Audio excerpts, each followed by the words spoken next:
Okay guys, briefly, you are all a medical crew from the skydive operation called Skydive Extreme. So you get to make maybe one skydive a year on the front of the tandem customers you get for free. You're not actually experienced skydivers, but you do work in the industry. And it's your job to brief customers who come through to give them that real briefing. Okay? Cool.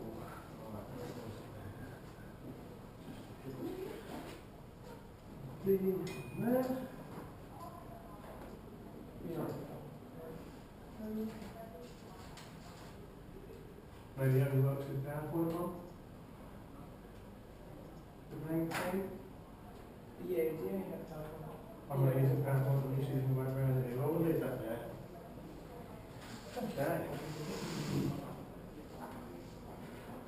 Everybody ready? Good afternoon, class. Welcome back. Let's just go over what we learned in the last session, which was using technical presentation resources as required for part of a tandem skydive briefing. We looked at the tandem parachute, and the goggles, and the life vest, altimeter, and various different aspects of equipment that we use as part of our briefing. What we're going to be covering in this session is how to prepare participants for changes to their environment on a tandem skydive. Now, before we go through the learning outcomes, I want you to understand that nothing that we can say or do, or no matter videos that we can show a customer who's never been skydiving, is actually going to prepare them for the kind of experience that they're going to have when they jump out of a plane for the first time.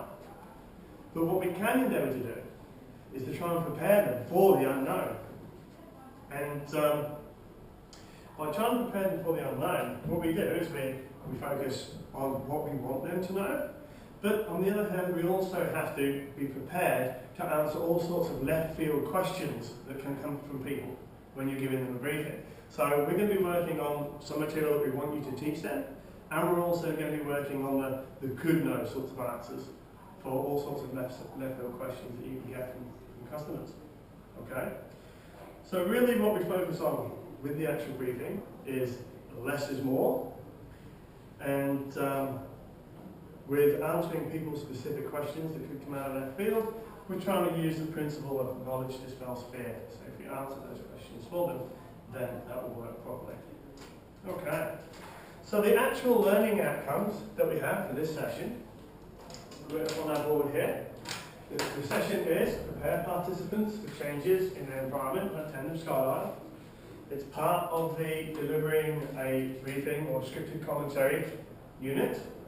And we have, number one, identify causes of aerosinusitis. So by the end of this session, you'll be able to identify the causes of aerosinusitis.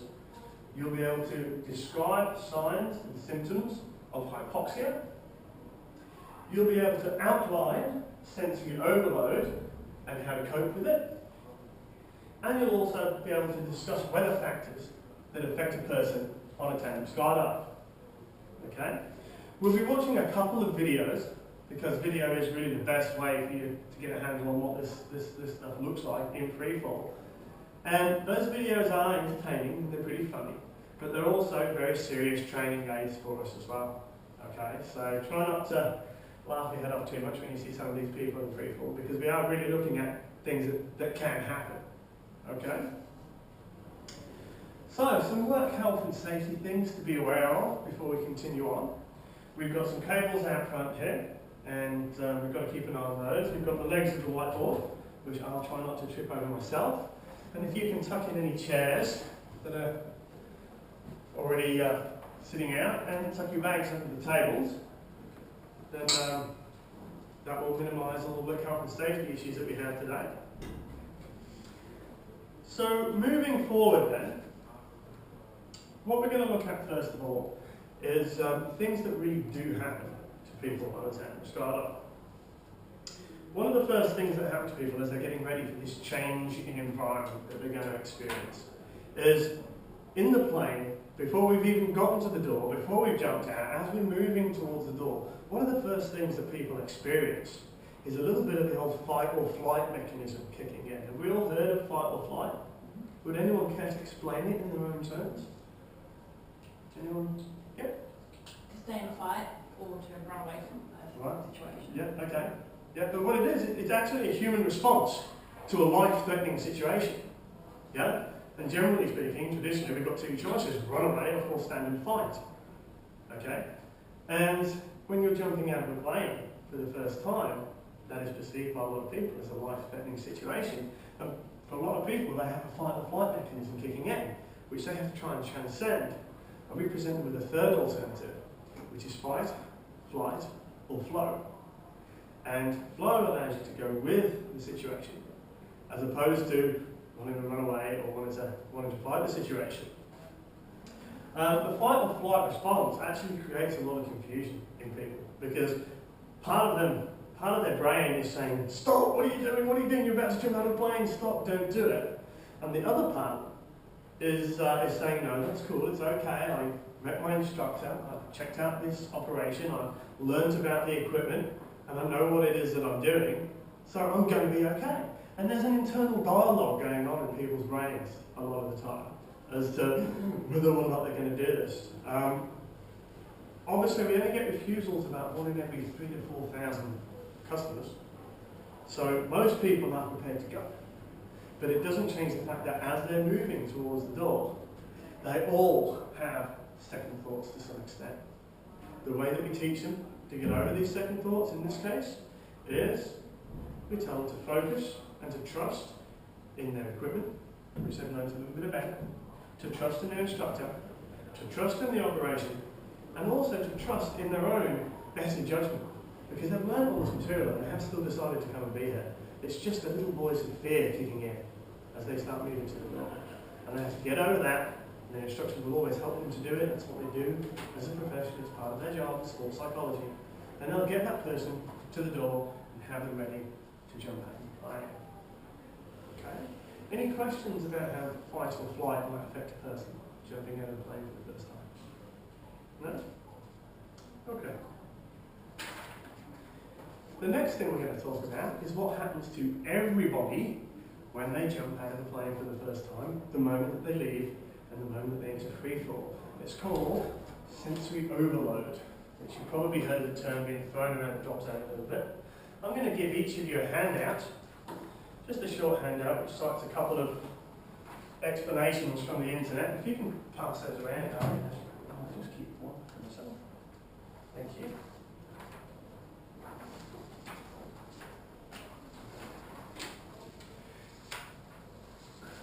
There are many ways to describe sensory overload. However, they're all quite personal and individual. Looking at what we have here from Wikipedia, Wikipedia says sensory overload occurs when one or more of the body's senses experiences overstimulation from the environment. One or more of the body senses. Well, what do you think happens when every one of the body senses experience overstimulation from their environment? You get a big dose of sensory overload. The British Parachute Association explains sensory overload as a phenomenon involving a brief mental shutdown occurring in situations where too many new stimuli are received by one's brain. Example, just after the exit on your very first skydive. So that's a couple of explanations that we found on the internet for sensory overload, sort of general definitions. One of the best ways that we have found within the skydiving community to explain sensory overload is to actually use the analogy of a computer. I mean, hands up here if you're familiar with working on a computer and your own computer, you use a computer. Yeah? We're all familiar with the wheel of death that pops up when you click it just a few many times and it can't keep up, and the wheel of death pops up and you just have to sit there waiting for it. Yeah? That's a bit like sensory overload. That's really what happens to a person's brain when they jump out of a plane for the first time. They effectively shut down from too much new stimuli and then they reboot their brain. Now that takes, on average, anything from 3 to 5 seconds for most people. So they don't actually experience the first couple of seconds of jumping out of the plane for themselves.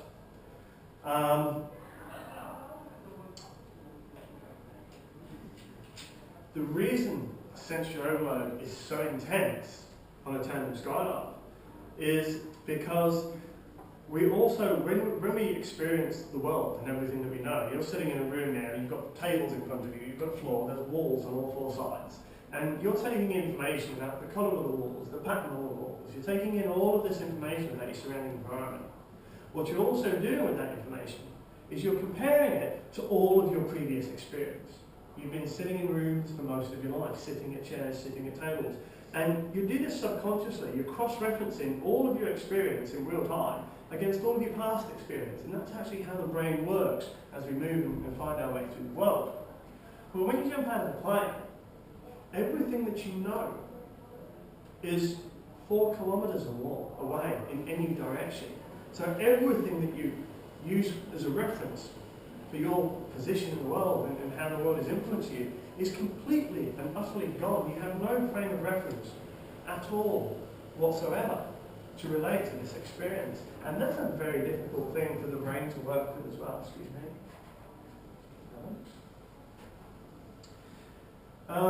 It's been said by scientists of late that the brain is processing 400 billion bits of information a second at any one time. But we are consciously aware of only 2,000 bits of information at any one time.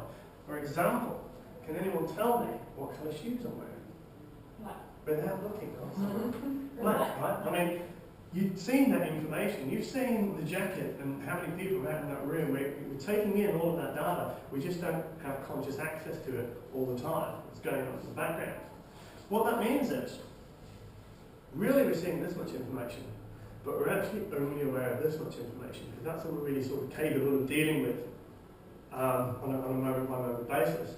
Well, when a person jumps out of a plane and they experience sensory overload, those blinkers narrow even further. And so once they come out of sensory overload and they're starting to become aware, if they spend all of their time looking at the ground, then that's going to consume all of their mental input.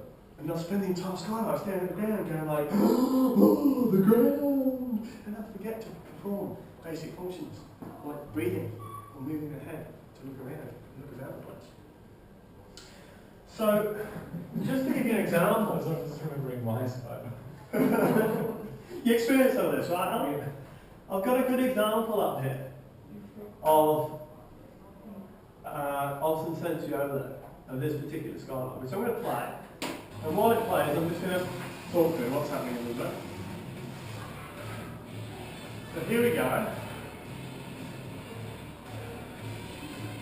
Have a look at this person's facial muscles. I mean, every one of you now is smiling, looking, using your eyes, and you don't even know that you're doing it, but you're engaging your body without even thinking about it. This person is not even capable of closing their mouth. They're really not very aware. The fists are clenched. They really don't know what's happening to them at all. Is that you as well? No, that's not. This is just a video I found on the internet. You really can say that their conscious mind has left the building. She's just freaking out. Completely. So I'll stop that on there.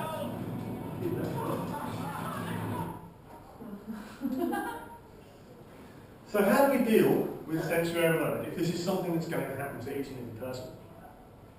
All we're trying to teach people to do, really, is to relax.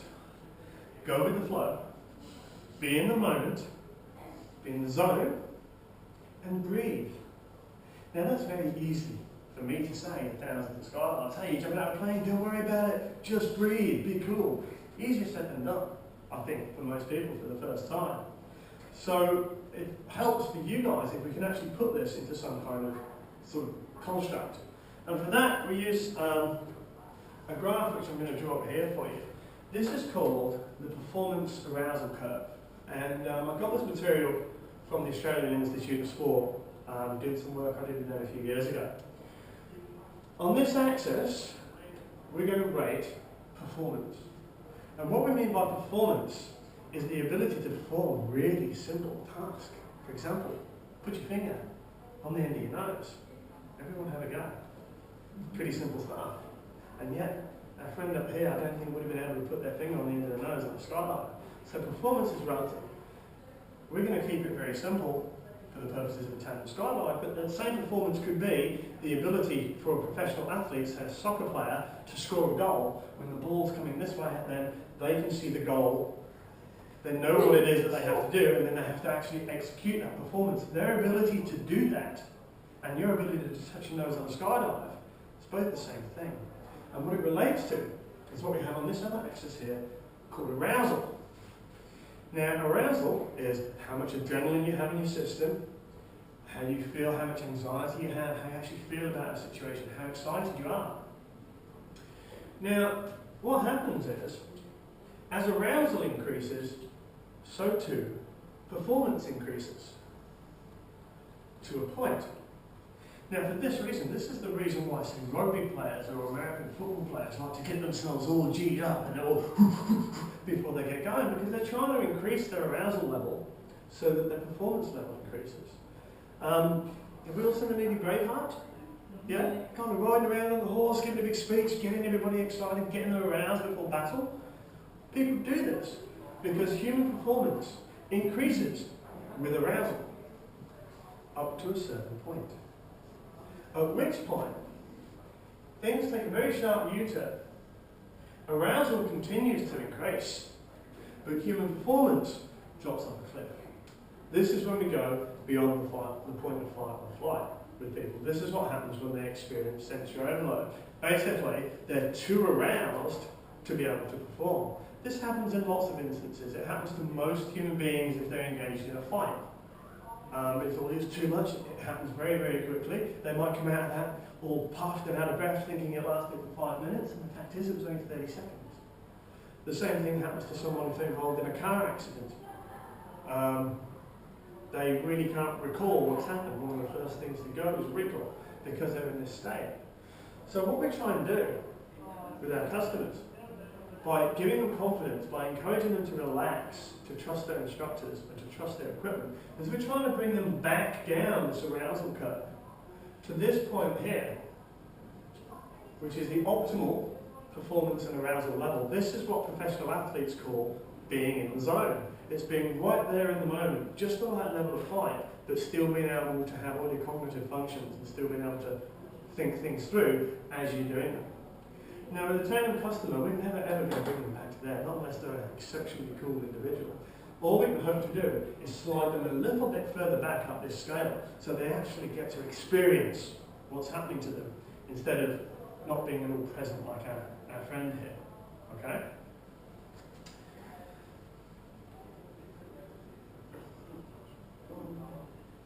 It's a funny thing, but most people when they come for their tandem skydive, most of the guys that you meet before they jump, they're going to be, yeah, this is going to be great, I really want to hype it up, I'm going to make this as exciting as possible. It's kind of hard for us to sort of turn that on its head and say, you know what, actually this is going to be more intense than anything that you can imagine, and you're actually going to be better off if you calm down and relax a little bit. And people go, no, I don't want to calm down, I want to relax. It's like, that's what you think. But you're going to experience something that is so mind-blowing, you can be much better off if you are calm and relaxed. So that's one of the things that we're trying to achieve with people.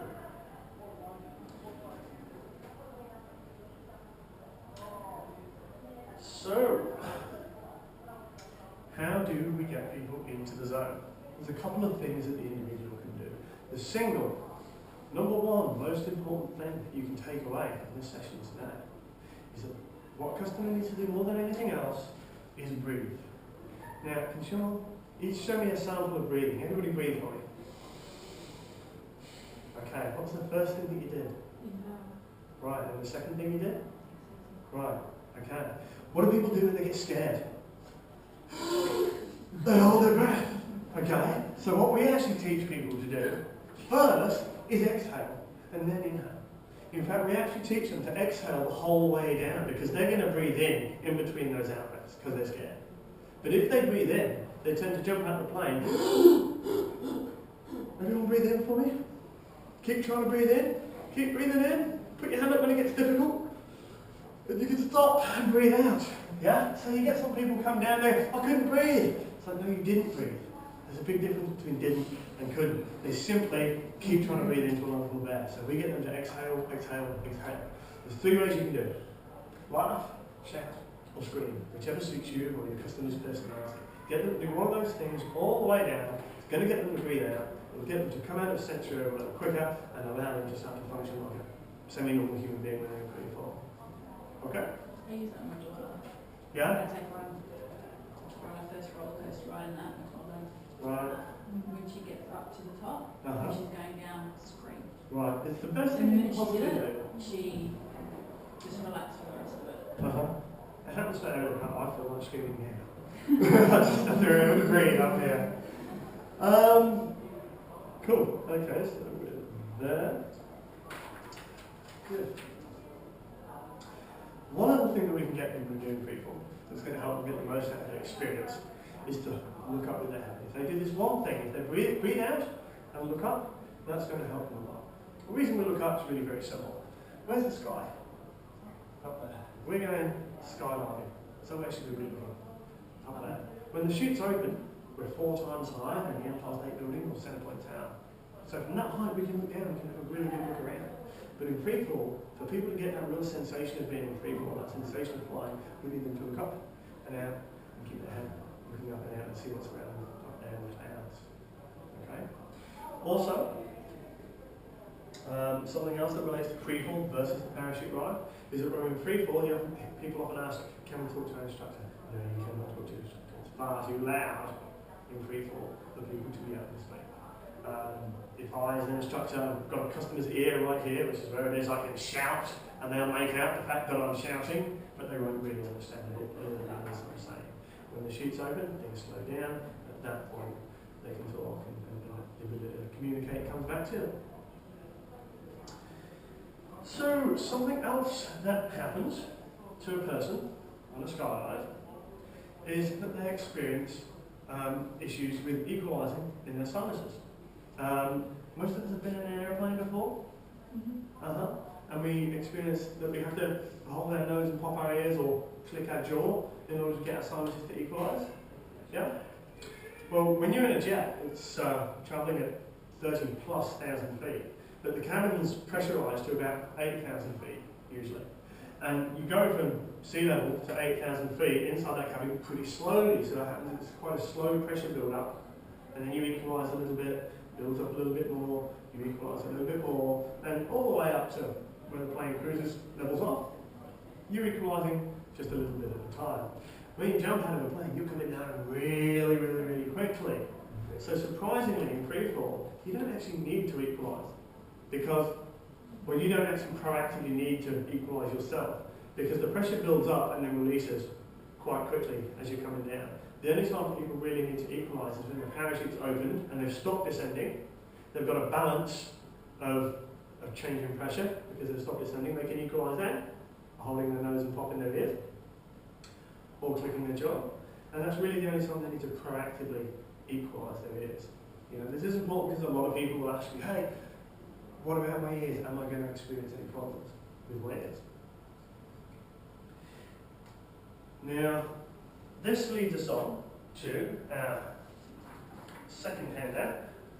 Something that can happen. Actually, can you guys pass those around for me?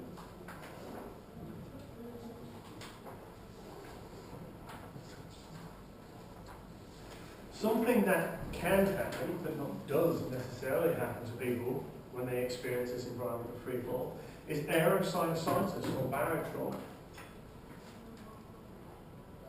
Now, the exact definition of aerosinusitis or barotrauma, as far as Wikipedia is concerned, is aerosinusitis, barosinusitis, sinus freeze, or sinus barotrauma is a painful inflammation and sometimes bleeding of the membrane of the paranasal sinus cavities. Normally the frontal sinuses, which are just here above the eyes. It's caused by a difference in air pressure inside and outside the cavity. Now, the changes in air pressure that we experience really are quite extreme. Just a little further down here, this handout really is for you to take home and have a bit of a study on, because it's good for you to know this material.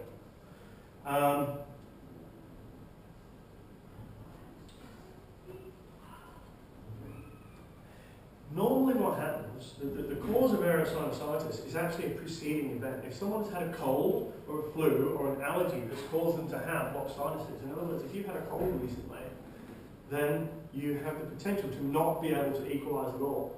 And with the massive change of pressure that we undergo on a tandem skylight, if you can't equalise at all, then what happens is the chamber inside of your sinuses and the outside air pressure, they can't equalise. And so they get extreme tension put on both of them. And it really is, I've had it myself, an extremely painful experience for someone to have. Someone I know actually likened it to giving birth. And they said that aerosinusitis that they experienced was worse than giving birth. The symptoms are a sharp pain in the frontal sinuses above the eyebrows here. And the only way to identify if someone is going to experience aerosinusitis is if they have had a cold or flu. So this is something that we ask our group of customers. And if they've had a cold or flu recently and the sinuses have been blocked, we can't force them, but we strongly advise them not to jump today. There's nothing that we can do about it. The only thing that they can do is rebook for another day if they have the potential for aerosinusitis. Okay? So continuing on with things that can happen, that very rarely do happen, but there are some questions that you need to be able to answer. Something else that happens is called hypoxia. Anyone heard of the term? Yeah. Yeah? Would you like to give us a definition before you read Lack of this? oxygen. Indeed, lack of oxygen. Hypoxia, or aviation sickness, is described in our handout here as a pathological condition in which the body is deprived of adequate oxygen supply. Generalised hypoxia occurs in healthy people when they ascend to high altitude. That's us. Mild hypoxia is common when skydiving anywhere above 10,000 feet. In fact, any pilot that's flying above 10,000 feet for any length of time has to wear supplementary oxygen from above 10,000 feet. That's what's been set as the legal ceiling. We get to go to 14,000 feet without oxygen on the basis that we're only going to be up there for a couple of minutes at a time. More and more drop zones now are offering 18,000 foot skylights where they supply supplementary oxygen in the plane for everybody involved.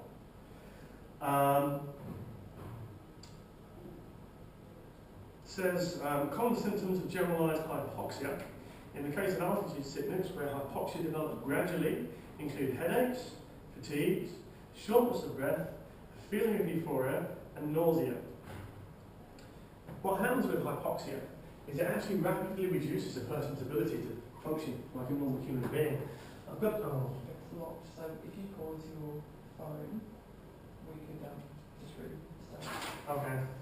Tracy, time out, hit your stopwatch. Hit your... Yeah, right. Cool. Can we go quiet back? Do we need to? I think you control it. Control, Alt, delete. It's going to be his password though. Really? Yeah. Oh, It was so quick to lock as well. Yeah, to figure the thing Do you out. want to stop the video? Yeah, I'll